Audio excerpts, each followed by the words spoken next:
लौह पुरुष सरदार वल्लभ भाई पटेल एक महान स्वतंत्रता संग्राम सेनानी थे। सामान्य किसान परिवार में उनका जन्म हुआ था। देश की आजादी के आंदोलन में बढ़ चढ़ करके उन्होंने नेतृत्व प्रदान किया था।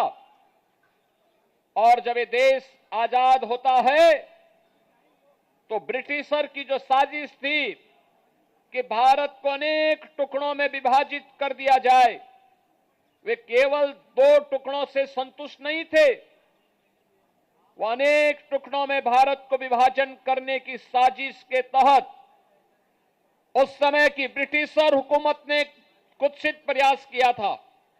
उन्होंने देशी रियासतों को इस बात की स्वतंत्रता दी थी कि वे चाहें तो भारत में विलय हो सकती हैं, वे चाहें तो पाकिस्तान में जा सकती हैं और वे चाहें तो अपना स्वतंत्र अस्तित्व बनाए रख सकती हैं। याद करिए कि जब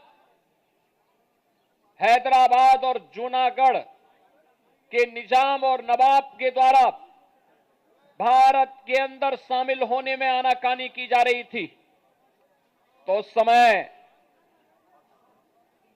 लौह पुरुष सरदार वल्लभ भाई पटेल ने पहले उन्हें समझाने का प्रयास किया। वे अखंड भारत के अंदर ही अपने एक इस्लामिक स्टेट के रूप में अपने आप को स्थापित करना चाहते थे। लौह पुरुष ने कहा कि भारत की अखंडता के साथ कोई खिलवाड़ बर्दाश्त नहीं, स्वीकार्य नहीं। आप मानेंगे, बातों से मानेंगे, अच्छी बात है, नहीं मानेंगे, हमारे पास दूसरे भी तरीके हैं।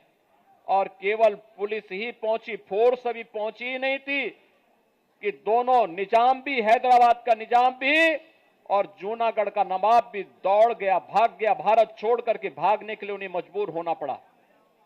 राष्ट्रभक्ति का भाव जब इस रूप में होता है तब राष्ट्र अखंडता के सूत्र में बंद करके अपनी एकता को सुदृढ़ बनाए रखता है।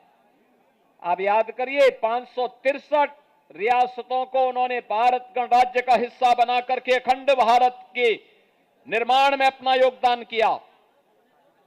और केवल एक रियासत जम्मू कश्मीर या पंडित नेहरू के पास थी, उन्होंने उसे विवादित करने का प्रयास किया। हम सब आभारी हैं प्रधानमंत्री मोदी जी के, जिन्होंने कश्मीर में धारा 370 को समाप्त करके अखंड भारत का हिस्सा बना करके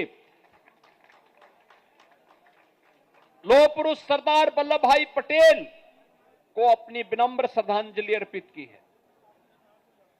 लौह पुरुष सरदार वल्लभ भाई पटेल को उनके व्यक्तित्व के अनुरूप दुनिया की सबसे बड़ी प्रतिमा स्थापित करके केवड़िया को एक राष्ट्रीय प्रेरणा स्थली के रूप में स्थापित किया।